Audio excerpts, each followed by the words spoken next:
We have an active shooter. Let's go ahead and declare this a mass casualty. Welcome to Active Shooter, a podcast that covers the whys, the hows, and the aftermath of active shooter and mass casualty events.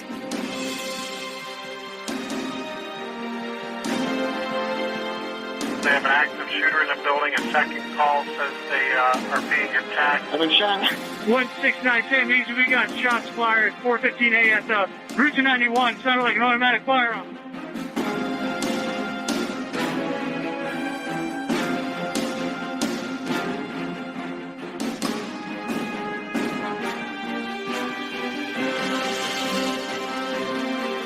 Active shooter, reports of an active shooter,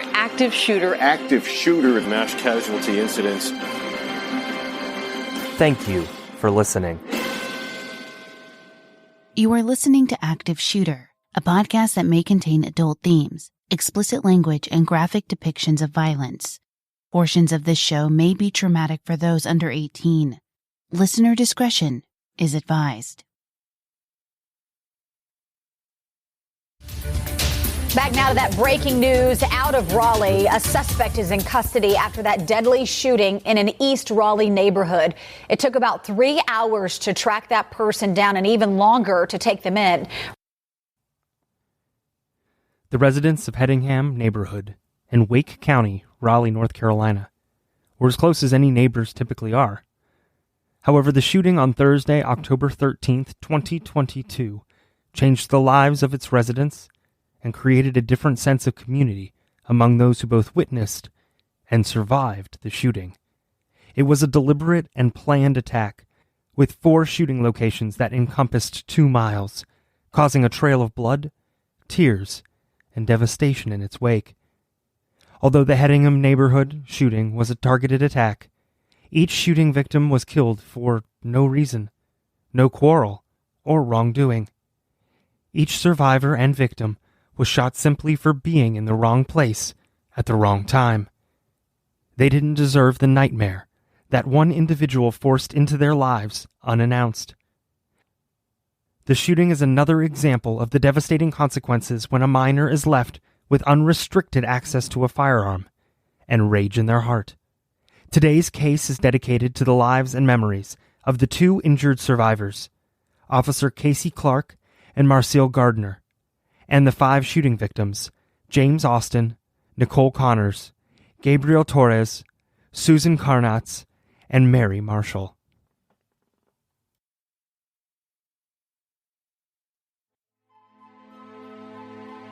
Active Shooter the podcast is a High Five Holly production, and I'm your host, JT. If you've listened to our prior episodes, you know that the Active Shooter podcast team has taken the no notoriety pledge, and we will not be sharing the real name of the shooters that we cover. We will be giving the shooters a pseudonym and refer to them by that name throughout the episode. This will help in clearing up any confusion in the story, while remaining true to our pledge in not naming the shooter by their actual name. We will refer to today's shooter as Frank.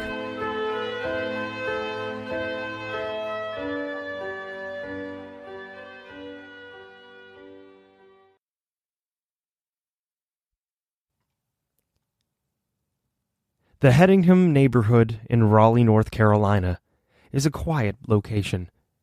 However, on October 13th, 2022, that neighborhood was turned upside down. The shooter, Frank, was only a 15-year-old male who lived with his father and his brother. This slaughter began at the shooter's house, where he shot and killed his own brother, James. James had died from a gunshot wound to the head, as well as 57 stab wounds to the head and neck. James was 16 years old, and he was a junior at Knightdale High School. He loved playing video games, and he was supposed to be attending homecoming weekend at school. However, instead, he will be missed. Frank then left the home, armed with a shotgun, handgun, hunting knife, and he was wearing camouflage and carrying a backpack that was also camouflage. In addition, a search warrant showed that the shooter had, on his person, $772, multiple guns, lots of ammunition, projectiles, a knife, boots, and a backpack filled with even more things. While out on the street, he shot a woman, Nicole Connors, who was on her porch, killing her. She was sitting on the porch with her dog by her side. Her dog was also killed.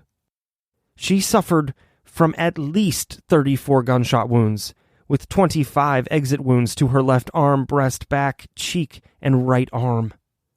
The bullets injured her spine, ribs, left humerus, heart, lung, diaphragm, liver, stomach, spleen, and pancreas.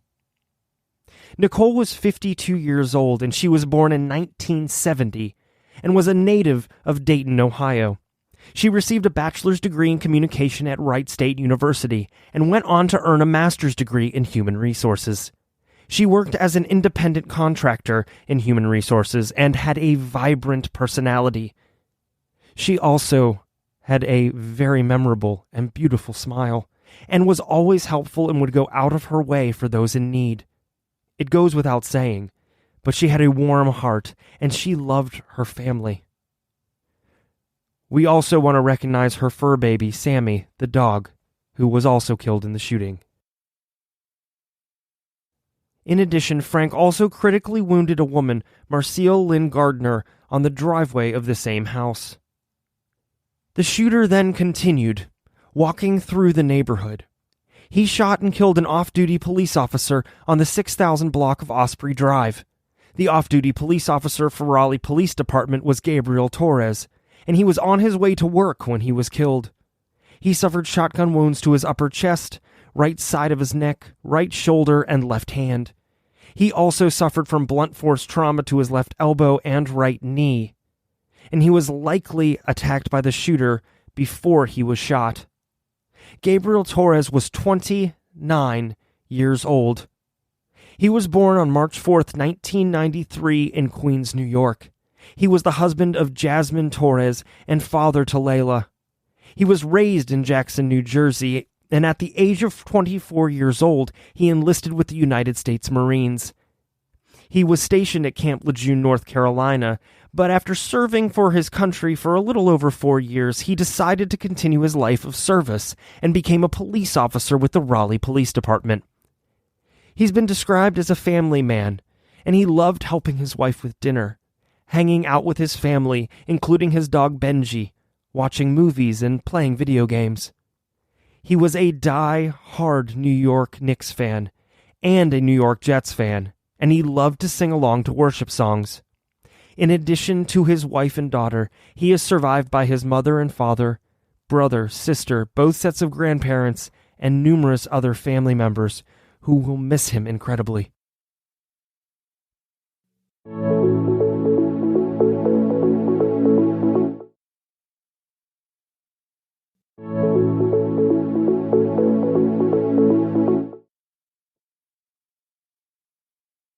After Frank shot and killed the police officer, Gabriel Torres, he ran to the Noise River Trail, which was nearby.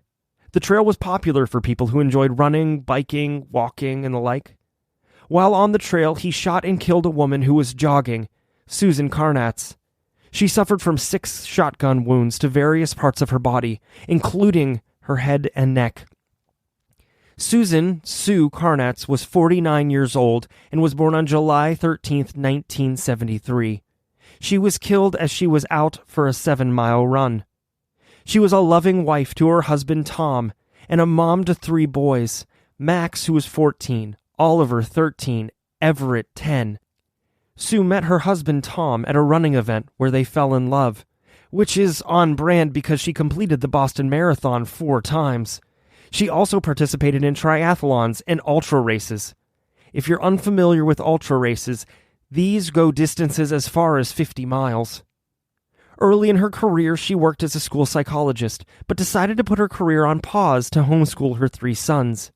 She planned each school year carefully and wanted to give her boys the best education she could. She had a soft spot for all living creatures, especially their family dog Lucy, and she was passionate about social justice and learning. As an avid reader, she always had stacks of books on her nightstand. She studied different languages and recently started learning Finnish. Again goes without saying, but she was a tender heart with a soft voice, and she was described as having a warm smile. She was fun with a quirky sense of humor and listened without judgment and was known for giving wise advice. And it is for those reasons why the world is lesser because of her absence. Frank then shot and killed another woman walking her dog, Mary Marshall. Mary suffered from multiple gunshot wounds to the head, neck, and shoulders. Her dog was able to escape. She was able to call her husband and tell him she was scared, and asked him to come home. It was the last time they spoke. Mary Marshall was 34 years old. She was born October 24th, 1987 in Pensacola, Florida. In 1996, she moved with her family to Clayton, North Carolina, where she graduated from Clayton High School. She enlisted in the United States Navy, and after completing boot camp, was stationed in Lemoore, California. She was assigned to a carrier where she traveled to Japan and was stationed there for a short time. The ship traveled around Southeast Asia. After being discharged from the Navy, she went back home to North Carolina to go to school because she had dreams of opening her own bakery.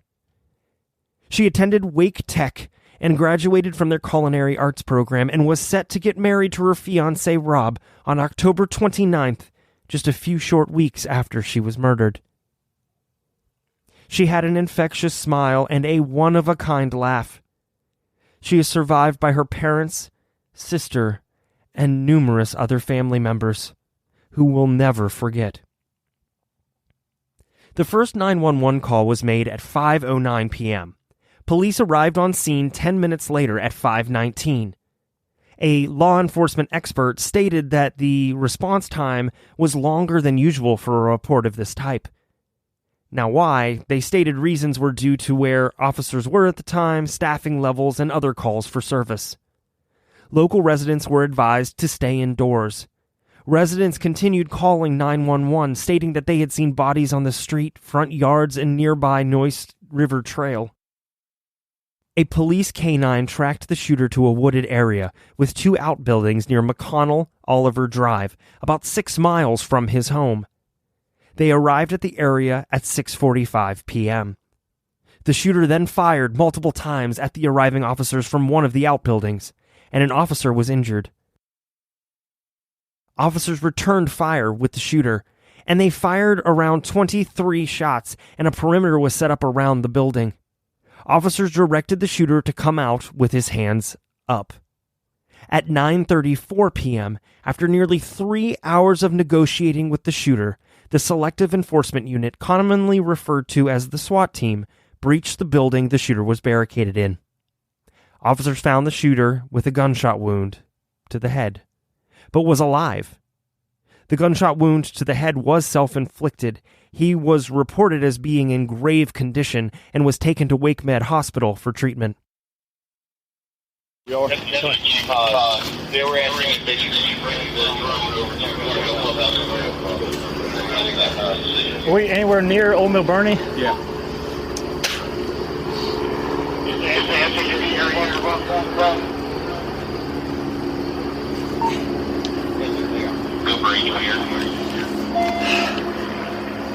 So he was doing that set pull thing, and he picked up intensity here. I downed him here because we got all these buildings. Well, if I had to guess where all those cars are, that's probably Old Mill Bernie, so we're probably not far off.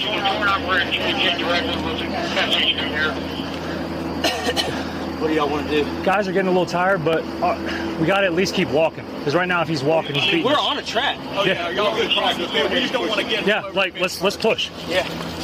Y'all want to clear those buildings, then we can... Up your track? No. Trying to stay close to the pickup cover. Pick up cover? Gotcha. Hey, y'all just try to stay in like one kind of once we cross, once we clear these buildings. Yeah. Oh yeah, here. It's me. Good here. Long.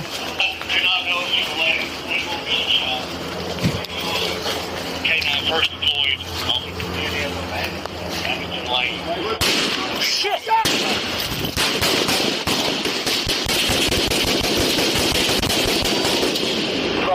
Got gunshots in the woods, guys. Cover!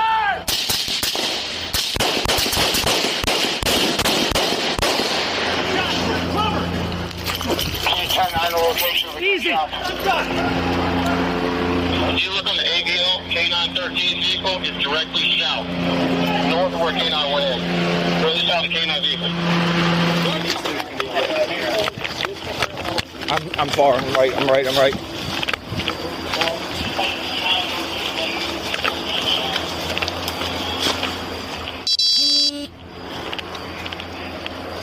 Those lights are. Oh fuck!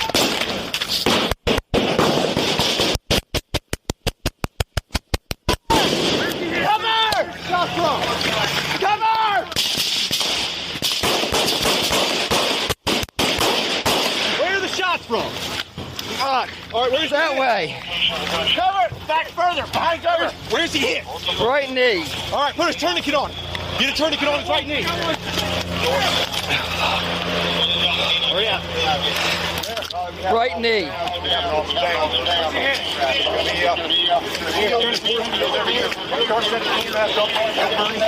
You're 440. Have a stage. Also struck in the leg. All right. Good. It looked like it was straight that way. All right. Give him a knee. All right. It's not tight. It's not tight. Okay. Hey, pull his pant leg up real quick. Are you hit anywhere else? Knee is the only thing I know of. All right. Let me get you two. We're going to start working with him to get the extraction out. Pull him a little bit further back. Casey, how we doing? I'm nauseous, but I'm good. You're going to be all right, brother. I'm good.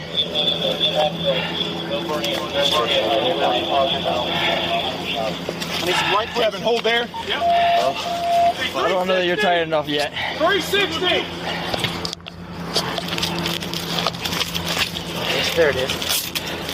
Tighten that one up. Put this one on. Above it. Tighten that as tight as you can. It does not feel tight at all. I got you, bro. Hey.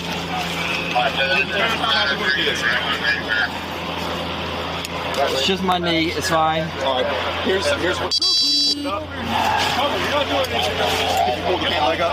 No, not yet. All right. Is the wound below this? It feels like my kneecap, lower kneecap. All right.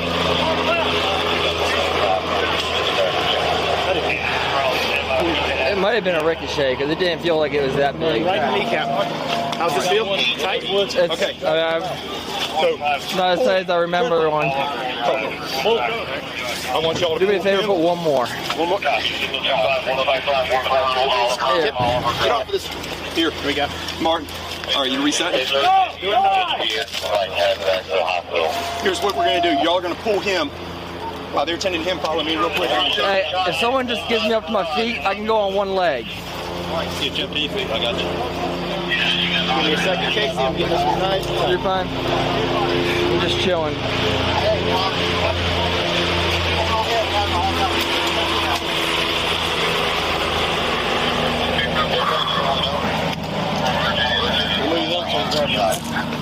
You got a tourniquet on? Put a second on. You need a third? We should be good. I got one if you need it.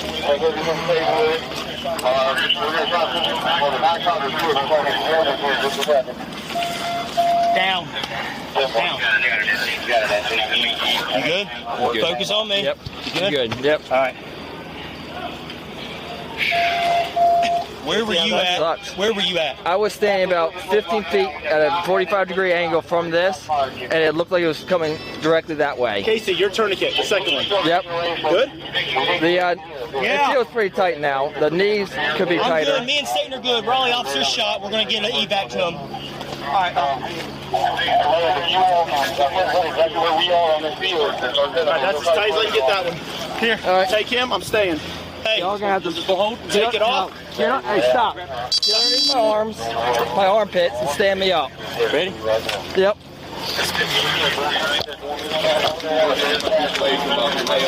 Yep. One hang just right here. Yep.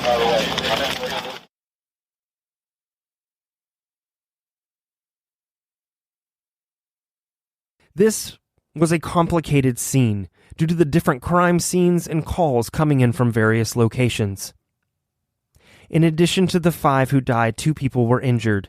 One was a Raleigh canine officer, Officer Casey Clark. The other was a person who was listed as being in critical condition. We've mentioned her earlier, Marcelle Lynn Gardner, who was a special education teacher who had just turned 60. She, too, was being treated at Wake Med Hospital. Not a lot is known about this shooter, Frank. He was a sophomore at Knightdale High School. Neighbors described him as quiet, but seemed friendly. The neighbor stated there was never any problems or issues with the family. Classmates of the shooter and his brother, James, described them as quiet and kept to themselves.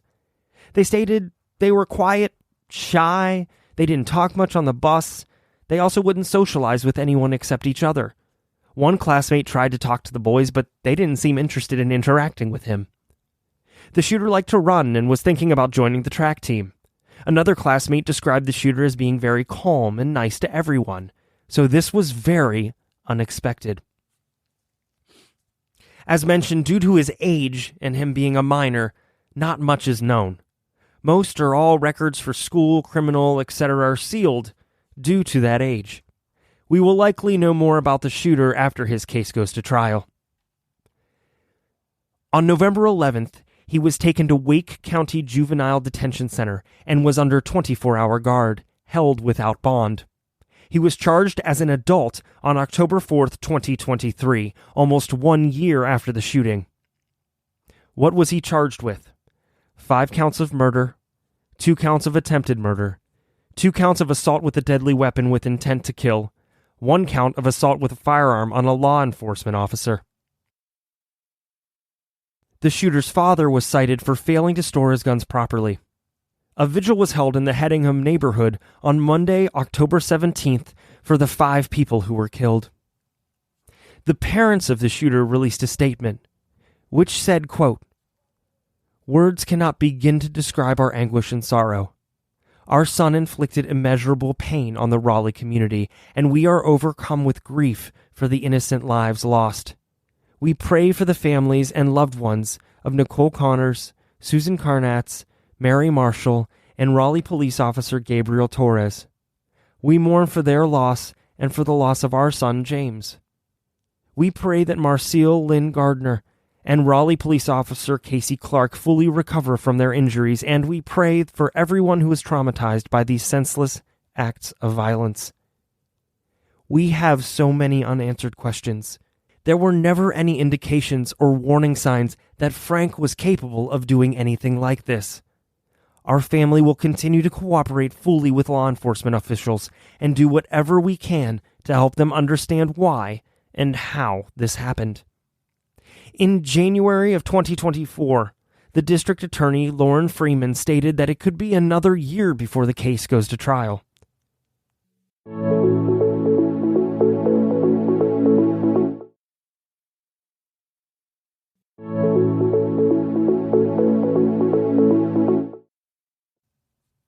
In the meantime, Marcelle Lynn Gardner, who did make a recovery, still has bullet fragments in her body, and she has issues with hearing and now has a support animal. We here at Active Shooter Podcast would like to take this opportunity to encourage anyone of any age who is struggling, whether suffering from grief, depression, or experiencing any type of mental health break, to please reach out. If you are feeling hopeless or suicidal, please reach out. Seeking help or treatment is an act of tremendous courage and strength, and we know that you have it. Help is available In the United States, dial 988 or visit 988lifeline.org. Someone is accessible 24 hours a day. We all have the unique ability to help prevent such a catastrophic event from happening. If we keep our eyes and ears open and never hesitate to report when something or someone just doesn't seem right. With the delicate balance of mental health reform, education, active shooter training, and common sense gun laws, we may one day realize the dream that there will be no more active shootings. We pray that love will prevail over hate. In the meantime, we urge you, our listeners, to stay aware of your surroundings and keep in touch with your loved ones. If you see something, say something. You never know how many lives you'll be saving.